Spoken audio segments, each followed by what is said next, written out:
உங்களை மகிழ்ச்சி கடலில் ஆழ்த்தவிருக்கிறேன். இசை ஞானி இளையராஜா சரோட ஒரு பிரம்மாண்டமான இசை நிகழ்ச்சி 11th ஜூலை 2026 ஓவோ அரீனா வெம்ப்ளியில நடக்க இருக்கு.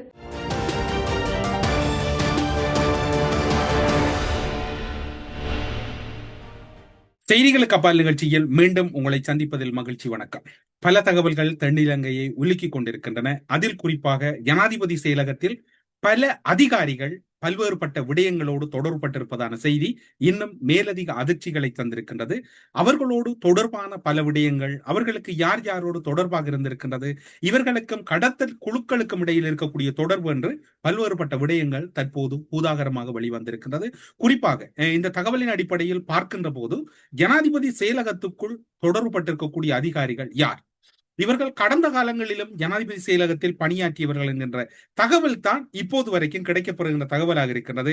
அண்மையில் கைது செய்யப்பட்ட ஜனாதிபதி செயலகத்தின் நாடாளுமன்ற விவகாரங்களுக்கு பொறுப்பாக இருக்கக்கூடிய சிரேஷ்ட செயலாளர் என்பவர் பல்வேறுபட்ட விடயங்களை நகர்த்தி இருக்கின்றார். பாதாள உலக குழுக்களின் தலைவராக விளங்கியதாக கூறப்படுகின்ற கரந்தனிய ராஜுவுக்கு போலி கடவுச்சீட்டு தயாரித்தது மட்டுமல்லாது அவர் கைது செய்யப்பட்ட விடயங்களில் பல்வேறுபட்ட தொடர்புகள் இருப்பதாக கூறப்படுகிறது. குறிப்பாக சந்தேக நபர் பாதாள உலக குழு தலைவர் ஹெகல்பத்ர பத்மையுடன் மேலும் பல பாதாள உலக குழு குற்றவாளிகள் மட்டுமல்ல, வடக்கு கிழக்கில் இயங்கிய பல ஆயுத குழுக்களோடும் தொடர்புபட்டிருப்பதாகத்தான் கூறப்படுகிறது.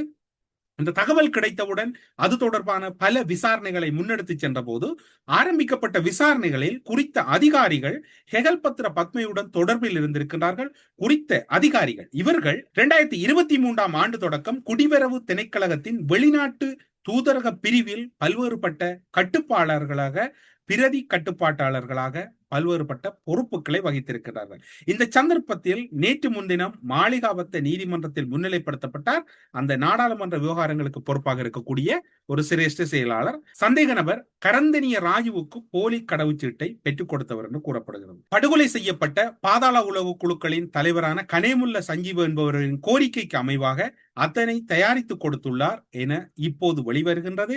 மத்திய குற்றப்புலனாய்வு பிரிவின் அதிகாரிகளையே திணற வைத்திருக்கின்றது இந்த சம்பவங்கள். தென்னிலங்கையில் மிகவும் பாரதூரமான பாதாள உலக குழு தலைவரான கரந்தனிய சுதாவின் சகோதரரான கரந்தனிய ராஜு என்றே கருதப்படுகிறார். தற்போது வரையில் 50 மனித கொலைகள் தொடர்பில் குற்றச்சாட்டுக்களை எதிர்கொண்டு வருகிறார். சாதாரணமான விடயங்கள் கொலைகளோடு அவர் போலி கடவுச்சீட்டை பயன்படுத்தி துபாயில் இருந்து இந்தியாவுக்கு சென்று அங்கே இருந்து ஐரோப்பாவுக்கு தப்பி செல்ல முயன்றார். இந்த போதே கடந்த ஏப்ரல் மாதம் 17ஆம் தேதி இந்திய போலீசாரால் கைது செய்யப்பட்டார். இந்தியாவிலிருந்து ஐரோப்பா நாடொன்றுக்கு தப்பிச் செல்ல முற்பட்ட போதுதான் இந்த கைது இடம்பெறுகிறது. அங்கிருந்து இலங்கைக்கு நாடு கடத்தப்பட்ட கரந்தனிய ராஜுவிடம் நடத்தப்பட்ட விசாரணைகளின் போது குற்றம் சாட்டப்பட்ட பல அதிகாரிகளின் பெயர்கள் போலி கடவுச்சீட்டை தயாரித்து கொடுத்தவர்கள் என்று நீண்ட பட்டியல் தொடரப்பட்டிருக்கிறது. அதற்கமைய மத்திய புலனாய்வு பிரிவினுடைய அதிகாரிகள் சந்தேக நபரை கைது செய்தனர். பின்னர் கண்டியைச் சேர்ந்தவர் முதற்கட்ட கைதிலே அடங்குகிறார். சந்தேகனிடம் நடத்தப்பட்ட விசாரணைகளின் போது இதே போன்று போலி கடவுச்சீட்டுகளை மேலும் தயாரித்து கொடுத்த பல ஆசாமிகள் இப்போது ஜனாதிபதி செயலகத்துக்குள் மறைந்திருப்பதாகத்தான் கூறப்படுகிறது.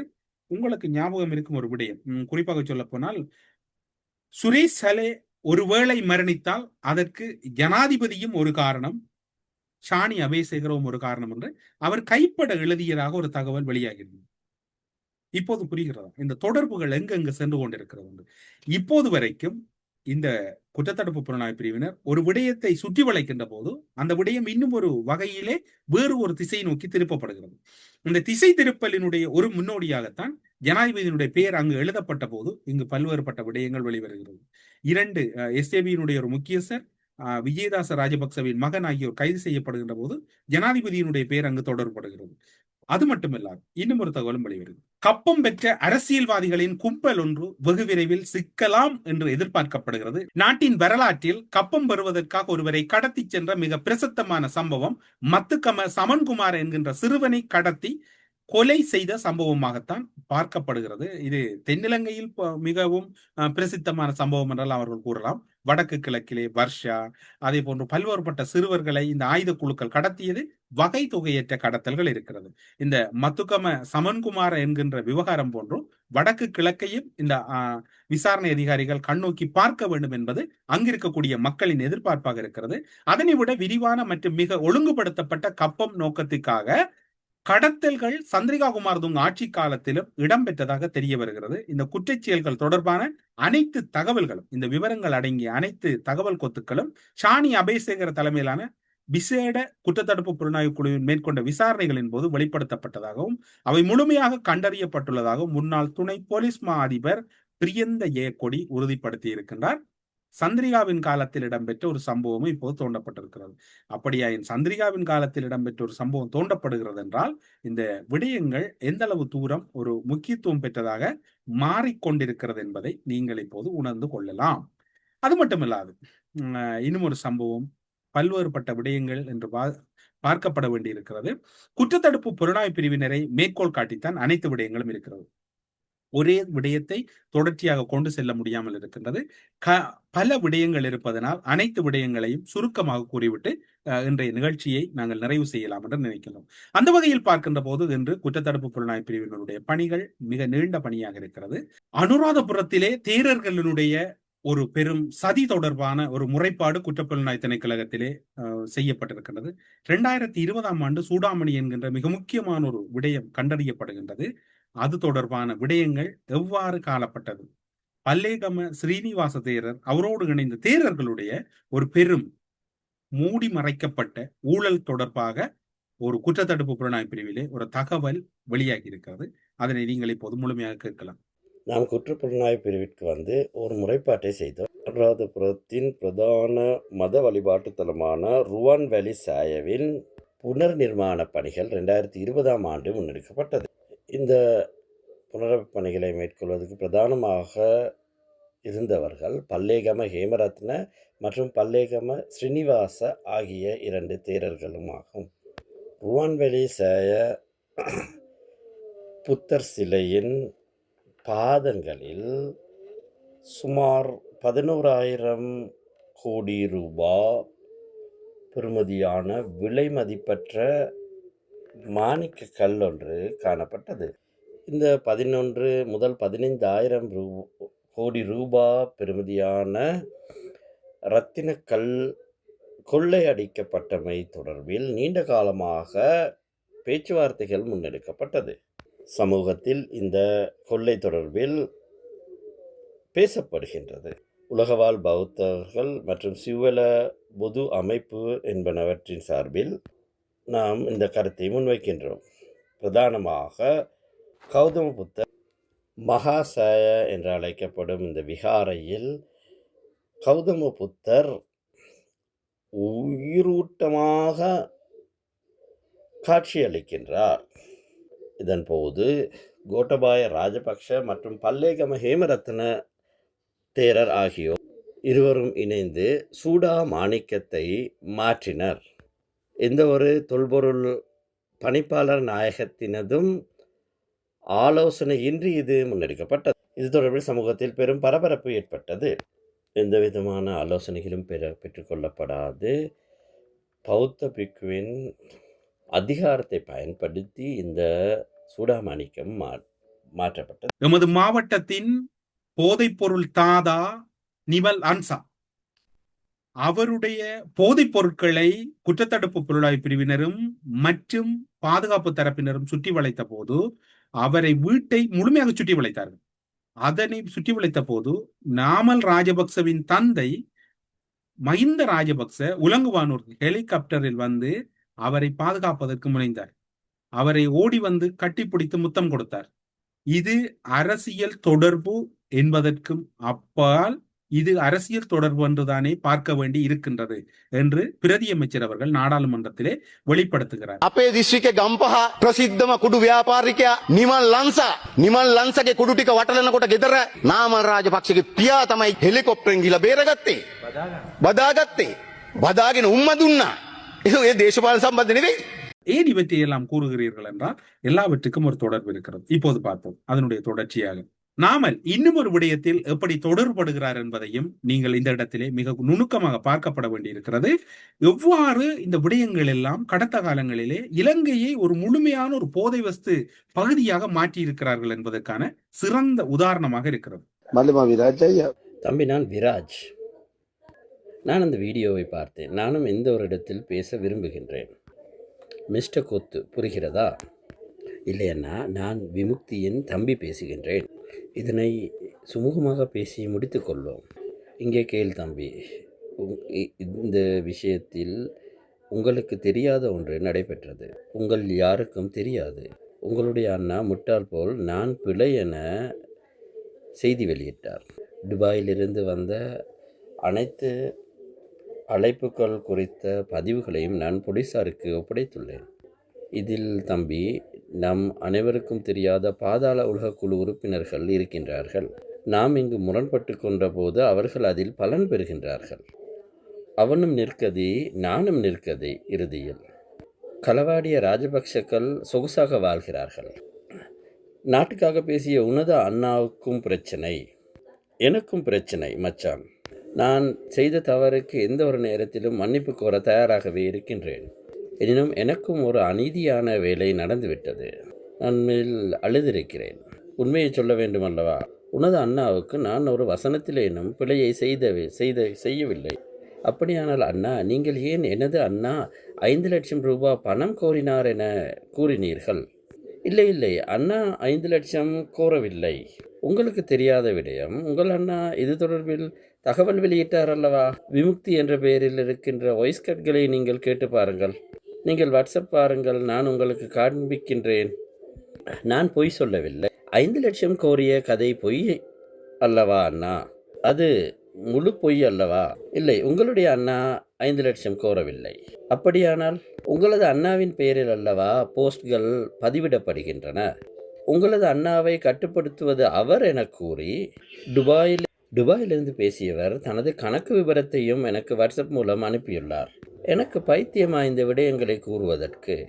நான் உண்மையிலேயே நொந்து போய்விட்டேன். எனது அம்மாவிடம் கூறியுள்ளார்கள், எனக்கு செய்ய ஒன்றும் முடியாது, இந்த விடயத்தை நாமல் ராஜபக்ஷவே கையாள்கிறார் என கூறப்பட்டுள்ளது. இல்லை, உண்மைதான் தம்பி. இதன் பின்னணியில் உங்களது அண்ணாவிற்கு பிணை வழங்குமாறு நான் போலீசாரிடம் கோரினேன். அண்ணாவிடம் கேட்டுப்பார். நாமல் ராஜபக்ஷவிடம் கூறியது தவறுதானே அண்ணா? அவர்களுடன் எங்களால் மோத முடியாது அல்லவா? நான் இல்லை சொன்னது. நான் அதை பற்றி கூறவில்லை.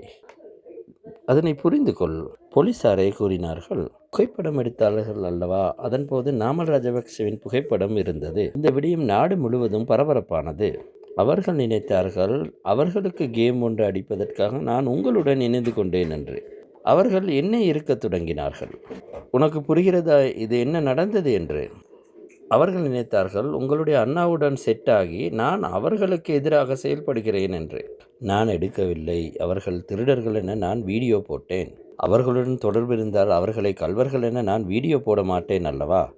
அதனை நீ புரிந்து கொள். அதன் பின்னர் நாமல் ராஜபக்ஷவா இதனை இருக்க தொடங்கினார். இல்லை தம்பி, உண்மையில் இந்த விடயம் குறித்து என்னால் பேச முடியாது தம்பி. இந்த விடயம் அனைத்தையும் நீங்கள் பதிவு செய்து பகிர்வீர்கள். இல்லை, இதனை எங்களால் பதிவு செய்ய முடியாது. ஏனென்றால் இது வாட்ஸ்அப் கால் அல்லவா? இல்லை, அப்படி என்றாலும் எனக்கு ஒன்றும் செய்ய முடியாது. இல்லை, இந்த விடயம் தொடர்பில் நான் செய்து போய் எனது வாழ்க்கைக்கும் ஆபத்தாகும்.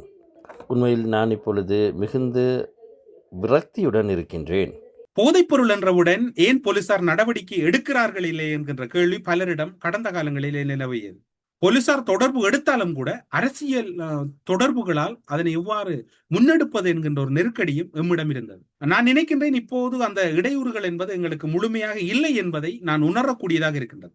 இது இலங்கையில் அரசியல் தொடர்புடைய ஒரு போதைப் பொருள் வர்த்தகம் கிடையாது. தற்போது அரசியலில் இருப்பவர்களை பற்றி ஒன்று கூற வேண்டும் என்று சொன்னால் போதைப் பொருள் வர்த்தகத்துக்கும் அவர்களுக்கும் துளியளவும் தொடர்பு இல்லை என்றுதான் கூற வேண்டும். அவ்வாறு ஒருவேளை அரசியல்வாதிகளுக்கு போதைப் பொருள் விநியோகத்தோடு தொடர்பு இருந்தாலும் கூட அவர்களை சுற்றி வளைத்து கைது செய்து விசாரணைகளை நடத்துவதற்கு எந்த ஒரு அரசியல் தடையும் இல்லை என்று போலீசின் சார்பில் பேசவல்ல ஒரு போலீஸ் அதிகாரி இன்றைய தினம் ஊடகங்களிலே வெளிப்படுத்தி இருக்கின்றார். குறிப்பாக சொல்ல போனால் இலங்கையின் போதை வஸ்து கலாச்சாரத்தின் பின்னணியிலே யார் யார் செயற்பட்டிருக்கின்றார்கள், எவ்வாறு செயற்பட்டிருக்கிறார்கள் என்கின்ற தகவல்கள் தான் இப்போது வெளிவந்து கொண்டிருக்கின்றன. குறிப்பாக இன்னும் ஒரு விடயம் இருக்கின்றது. வடக்கு கிழக்குக்கு வெளியில் தான் இந்த போதைப் பொருட்கள் வெளிப்படுத்தப்படுகின்றதா அல்லது அங்குதான் இந்த கைதுகள் தீவிரப்படுத்தப்படுகிறதா என்கின்ற கேள்வி எல்லாம் இப்போது எல்லோராலும் கேட்கப்படுகிறது. ஆனால் இந்த இடத்தில் தான் எம்மவரிடம் இருக்கக்கூடிய ஒரு சந்தேகம், ஏன் வடக்கு கிழக்கில் இருக்கக்கூடிய மாணவர்களுக்கு போதைப் பொருள் விநியோகிப்பது யார்? மட்டக்களப்பு, அம்பாறை, திருகோணமலை மற்றும் மன்னார், வவுனியா, முல்லைத்தீவு, கிளிநொச்சி, யாழ்ப்பாணம் ஆகிய மாவட்டங்களுக்கு போதைப்பொருள் விநியோகிக்கக்கூடிய விநியோகஸ்தர்கள் யார் என்கின்ற கேள்விகள் எல்லாம் எழுப்பப்படுகின்றன. இப்போது பெரும் முதலைகள் தென்னிலங்கையிலே சிக்கி இருக்கின்றார்கள். அவர்கள் தொடர்பான விசாரணைகள் குற்றத்தடுப்பு புலனாய்வு பிரிவினரால் மேற்கொள்ளப்பட்டிருக்கின்றன. அண்மையில் யாழ்ப்பாணம் அரியாலை கிழக்கு பூம்புகார் வீதியில் வசிக்கக்கூடிய தர்மலிங்கம் ரஜீவ் அல்லது காந்தன் என்பவரது பல கோடி ரூபாய் சொத்துக்களை அரசாங்கம் முடக்கி இருந்தது. போதைப் பொருள் வர்த்தகத்தில் கொடிகட்டி பறந்தவர் என்று கூறப்படுகிறது. யாழிலே அதிக அளவான போதைப் பொருள் விநியோகத்தை இவர் செய்திருந்ததாக கூறப்படுகிறது. இவரோடு மட்டுமல்லாது இவரோடு தொடர்பான இன்னும் பலர் சுயாதீனமாக நடமாடுவதாக கூறப்படுகிறது. எனவே வெகு விரைவில் ஒரு கைது இடம்பெறலாம் என்று எதிர்பார்க்கப்படுகிறது. இதனோடு சில அரசியல் பிரமுகர்களுக்கும் தொடர்பு இருப்பதாக கூறப்படுகிறது. ஒரு சில அரசியல் பிரமுகர்கள் இப்போது நாட்டில் இல்லை என்கின்ற தகவலும் இருக்கின்றது.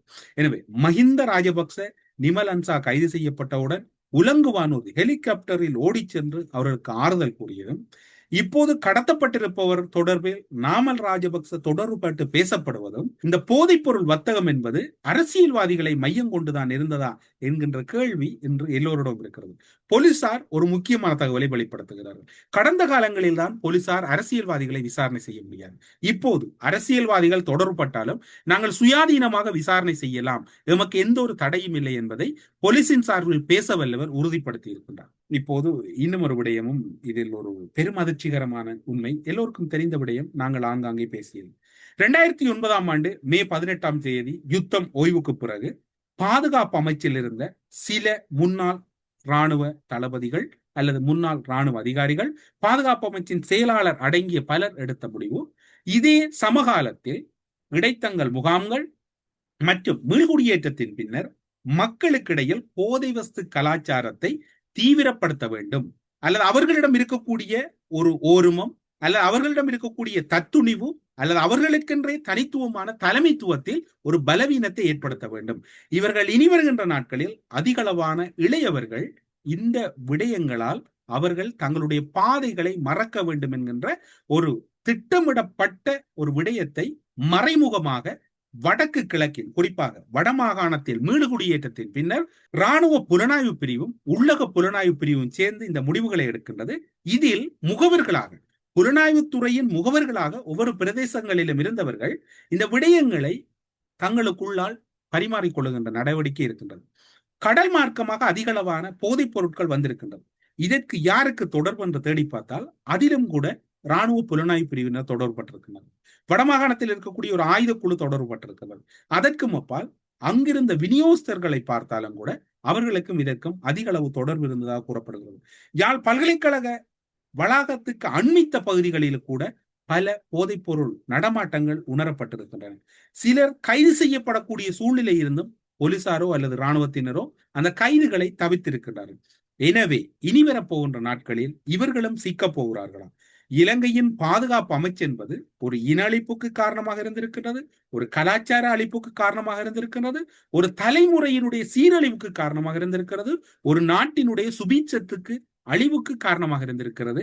அந்த அப்படியான ஒரு கட்டமைப்பை தான் இந்த புலனாய்வுத்துறையினர் பாதுகாப்பு அமைச்சோடு இணைந்து செய்திருக்கிறார்கள். அன்று தென்னிலங்கையில் ஒருவர் குறிப்பிட்டிருந்தார் ஒரு ஊடகவியலாளர் சந்திப்பிலே, கோட்டாபய ராஜபக்ச என்பவர் மன வலிமை பாதிக்கப்பட்டவர் என்று, அவர்களால் தான் இப்படியெல்லாம் செய்ய முடியும்.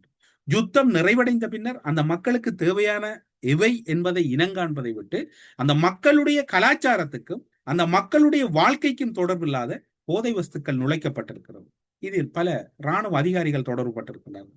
எப்படி தொடர்புபட்டிருக்கிறார்கள், என்ன ஆதாரம் இருக்கிறது என்றுதானே கேட்கிறீர்கள். அனைத்து ஆதாரங்களும் இப்போது குற்றத்தடுப்பு புலனாய்வு பிரிவிலே இருக்கின்றது. ஒரு நாட்டினுடைய தலைமுறை சீரழிவுக்கு ஒரு நாட்டினுடைய மிக முக்கிய பகுதியாக இருக்கக்கூடிய பாதுகாப்பு அமைச்சு இருந்திருக்கிறது என்பதுதான் ஒரு பெரும் அதிர்ச்சிகரமான தெய்வம். இந்த தகவல் முறையாக வெளிப்படுத்தப்பட்டதா? வடமாகாணத்திலே போதைப் பொருள் பாவனை அதிகரித்திருக்கிறது என்று தொடர்ச்சியாக நாடாளுமன்றத்திலே முன்னிறுத்தப்பட்டது. வடமாகாணத்திலே பல்வேறுபட்ட விடயங்கள் தொடர்ச்சியாக இடம்பெறுகிறது என்று நாடாளுமன்றத்திலே கூறப்பட்ட போதும் அவை கண்டுகொள்ளப்படவில்லை. இவற்றையெல்லாம் மிகவும் சூட்சுமமாக பாதுகாப்பு அமைச்சு செயற்படுத்தி இருக்கு. அப்படி என்றால் இப்போது செயற்படுத்துவர்கள் யார்? அவர்களிடமிருந்து பயிற்சி பெற்று இப்போதும் இந்த சில படை கட்டுமானங்கள் மற்றும் பல அரச கட்டுமானங்களுக்குள் இருக்கக்கூடிய ஒரு சில முக்கியஸ்தர்கள் தான் இதிலும் தொடர்பட்டிருக்கிறார்கள் என்கின்ற அதிர்ச்சி தகவலின் அடிப்படையில் தான் இப்போது ஜனாதிபதியின் செயலக பிரிவில் இருக்கக்கூடிய அதிகாரிகள் சல்லடை போட்டு தேடப்படுகிறார். அதனோடு இன்னும் பல ஓய்வு பெற்ற இராணுவ அதிகாரிகள் தேடப்படுகிறார்.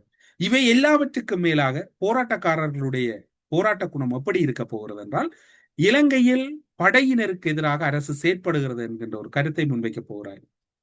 இப்போது இருக்கக்கூடிய சூழ்நிலையில் வடக்கு கிழக்கில் இந்த இராணுவ மயமாதலோடு சேர்ந்து போதை வஸ்து கலாச்சாரத்தையும் பாதுகாப்பு அமைச்சுதான் அதிக அளவில் செலவிட்டதாக உள்ளக தகவல்கள் தெரிவிக்கின்றன. அதன் அடிப்படையில் விசாரணைகள் தீவிரப்படுத்தப்பட்டிருக்கின்றன. நிமால் அன்சா கைது செய்யப்பட்டவுடன் ஒரு நாட்டினுடைய முன்னாள் ஜனாதிபதி ஓடி செல்லுகிறார் என்றால் என்ன அர்த்தம் இருக்கிறது என்று பாருங்கள்.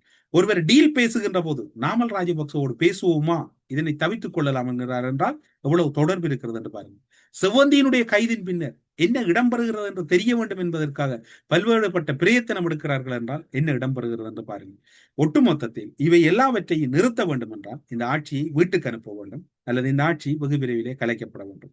அன்று நாட்டு நடப்பில் ஒரு விடயத்தை கூறுகிறீர்கள். மட்டக்களப்புக்கு ஒரு புலனாய்வு அதிகாரி சென்று வந்தார், விரைவாக வந்துவிட்டார், பல தகவல்களை திரட்டி வந்தார் என்று கூறுகிறீர்கள். அவர் யார் என்று கேட்கிறீர்கள், அல்லது தொடர்ச்சியாக தனிப்பட்ட கைபேசியாக இருக்கலாம், அல்லது பின்னூட்டங்களிலும் எழுதுகிறீர்கள். அவர் வேறு யாரும் இல்லை, சாணி அபேசேகர கடந்த வாரம் அவசர பயணமாக மட்டக்களப்புக்கு சென்று திரும்பி இருக்கின்றார்.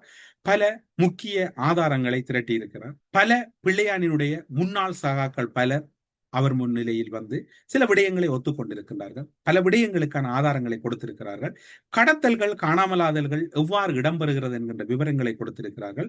பல விவரங்களின் அடிப்படையில் சில விசாரணைகளை தீவிரப்படுத்துவதற்கான ஒரு முகாந்தரத்தை நோக்கி குற்றத்தடுப்பு புலனாய்வு பிரிவினர் முன்னெடுக்கின்ற போதுதான் இந்த விடயங்கள் செய்ய வேண்டி இருப்பதாக கூறப்பட்ட போதுதான் இந்த பயணம் இடம்பெற்றதாக கூறப்படுகிறது.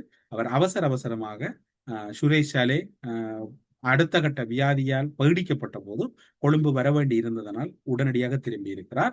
அல்லது ஒரு வாரத்துக்கு மேலாக மட்டக்களப்பில் இருந்து பல்வேறுபட்ட கோப்புகளை தயார் செய்வதற்குத்தான் அவர் சென்றிருந்தார். இப்போதும் பிள்ளையானுடைய சகா என்ன பரிதாபம் என்று சொன்னால், பிள்ளையான் நம்பிக்கொண்டிருக்கிறார் தான் கூறியது அல்லது தன்னோடு இணைந்து பயணித்தவர்கள் தனக்கு இன்றும் விசுவாசமாக இருப்பார்கள் என்று. அவர்களின் நிலை என்றால் தாங்கள் என்று குடும்பத்தோடு இருக்க வேண்டும், தங்களுக்கான உயிர் பிச்சை வேண்டும் என்றால் உள்ளதை உள்ளபடி கூற வேண்டும். அதன் அடிப்படையில் அவர்கள் பலர் கூறிக்கொண்டிருக்கிறார்கள். எது எப்படி இருக்கிறதோ பாதிக்கப்பட்டவர்களுக்கு நீதி வேண்டும் என்பதுதான் எல்லோருடைய தீர்வாகவும் இருக்கிறது. ஒரு நாட்டை போதைப் பொருள் கலாச்சாரத்துக்குள் சீரழித்தவர்கள், ஒரு நாட்டை மிகவும் மோசமான வகையில் கடத்தல், காணாமலாக்குதல் மூலம் ஒரு தண்ட சொந்த இனத்தை அழித்தவர்கள் அனைவரும் சட்டத்தின் முன் நிறுத்த வேண்டும். இவர்களுக்கு ஆதரவாக கிழக்கு மீட்பர்கள் அல்லது மண் மீட்க வந்தவர்கள் என்று கூறுகின்றவர்கள் இன்னும் ஒரு சில மாதங்களில் முழுமையான வெளிச்சத்தை உணர்வார்கள் என்றுதான் பார்க்கப்படுகிறது. காரணம், பிள்ளையான் கடத்தல் விவகாரத்தில் அவரோடு பயணித்த மிக முக்கியமான ஒரு புள்ளி கட்டாரில் இருந்து இலங்கைக்கு வருவார் என்று எதிர்பார்க்கப்படுகிறது.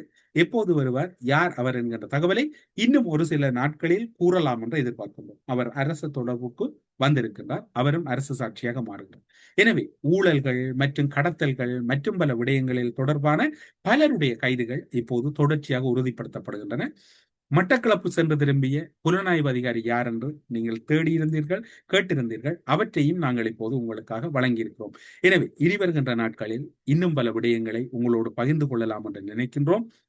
இன்று ஒரு நீண்ட காணொளி புலனாய்வுத்துறை தொடர்பான பல விடயங்களை உங்களோடு பகிர்ந்து கொள்ள வேண்டியிருந்தனால் பல விடயங்களையும் மிகவும் சுருக்கமான வகையிலே உங்களுக்கு வழங்கி இருக்கிறோம். கைதுகளால் இன்னும் அதிக அளவில் திணறப்போகிறதா இலங்கை என்கின்ற கேள்வி உங்களிடம் இருக்கிறது. நிச்சயமாக பல அரசியல்வாதிகள், பல போலீசார், பல இராணுவ கட்டமைப்பில் இருக்கக்கூடியவர்கள், பல புலனாய்வு கட்டமைப்பில் இருக்கக்கூடியவர்கள், பல ஆயுத குழுக்களோடு தொடர்பானவர்கள் என்று வகை தொகையற்ற கைதுகள் வெகு விரைவில் எதிர்பார்க்கலாம் என்று கூறி இன்று இந்த பல செய்திகளை உங்களுக்கு ஒரே நாளிலே சூழ்நிலை வழங்க வேண்டிய நிர்பந்தத்துக்குள் தள்ளிவிட்டது. இனி வருகின்ற நாட்களில் ஒரு செய்தியோடு தவித்துக் கொள்ளலாம் என்று நினைக்கின்றோம். ஆனால் அதற்கு கால அவகாசம் போதாமல் இருக்கிறது. அதிகளவான செய்திகள் எங்களுடைய அலுவலக மேசைகளில் நிறைந்து கொண்டிருக்கின்றது. அதனால் இன்றைக்கு இந்த தகவலை தந்து கொண்டு உங்களுடைய பகுதிகளிலே இடம்பெறுகின்ற ஊழல்களாக இருக்கலாம், அல்லது யார் அரச தரப்பில் யார் ஊழலில் ஈடுபட்டாலும் உடனடியாக நீங்கள் அருகில் இருக்கக்கூடிய போலீஸ் நிலையத்துக்கு சென்று முதலில் முறைப்பாடுகளை செய்யும்படியாகவும், அரசு அதிகாரிகள் யாரும் உங்களிடம் உங்களுடைய சேவை பெறுநரின் விடயங்களில் யாரும் இடையூறு செய்தால் அதனையும் அருகில் இருக்கக்கூடிய போலீஸ் நிலையங்களிலே உடனடியாக தெரியப்படுத்துமாறும் போலீசார் தரப்பிலே கேட்கப்படுகிறது. மேலதிகமாக எதுவும் விடயங்கள் தேவைப்படுகின்ற போது லஞ்ச ஊழல் ஆணைக்குழு குற்றத்தடுப்பு புலனாய்வு பிரிவினுடைய பணிமனைகளை தொடர்பு கொள்ளலாம் என்று அந்த அதிகாரிகள் தெளிவுபடுத்தி இருக்கிறார்கள் என்று கூறி செய்திகளுக்கு அப்பால் நிகழ்ச்சியில் இருந்து விடைபெற்றுக் கொள்கிறோம். நன்றி, வணக்கம். உங்களை மகிழ்ச்சி கடலில் ஆழ்த்தவிருக்கிறேன். இசை ஞானி இளையராஜா சரோட ஒரு பிரம்மாண்டமான இசை நிகழ்ச்சி 11th ஜூலை 2026 ஓவோ அரீனா வெம்ப்லியில நடக்க இருக்கு.